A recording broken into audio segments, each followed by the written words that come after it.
Hi everyone, thank you for clicking. Welcome to a quick fire run through of how Collins Cup Match 9 went down, the Battle of the Bikers. Lionel Sanders versus Sebastian Kienle versus Andrew Starkowicz. Neither of these three are particularly great swimmers, but Sanders would probably be ranked third based on previous performances in the water. Right from the off, we see Sanders choosing to follow Kienle instead of Starkowicz.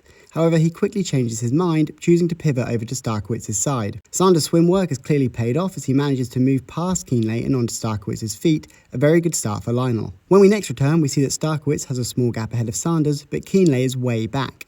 Very disappointing for Kienle as he has had a foot injury of late, so you would have thought he would have used this time to improve his swim, which, as with all of these three, has historically been his weakness. As with other Collins Cup races, this format of only 3 races per heat appears to really exacerbate any weaknesses. Usually there'd be a steady stream of swimmers or bikers to bridge gaps between athletes. However, in this format, once a gap opens, you're pretty much on your own, and it's really easy to just hemorrhage time. Through T2, and Lionel closes that small gap to Starkowicz, who loses his visor just before the mount line, and a few seconds with it. Maybe a ploy by Starkowicz to get Lionel to take the position in the wind. Sanders isn't having any of these tactics though, and hands the lead back to Starkowicz as he skids out on a sharp turn on the freshly watered slippery roads. Sanders is up very quickly though. His fall cost him in the region of 20 to 30 seconds, meanwhile Kienle is a minute or so back. Sanders bridges up to Starkowicz well. Fortunately, the crash was at a very low speed and it doesn't appear to have affected him. Having said that, it was probably the worst time to fall, as I'm sure it would have dented his confidence in the corners right from the off. There was very minimal coverage of these three on the bike. However, from what I could gather, Sanders bridged up to Starkowicz, and between them they worked well to extend their gap out to Kienle, a move that probably suited them both. Lionel would back himself to win the run, while Starkowicz, not renowned for his running, would want as much of a buffer to Kienle as possible through T2. Coming into T2, Starkowicz misses the turn to transition.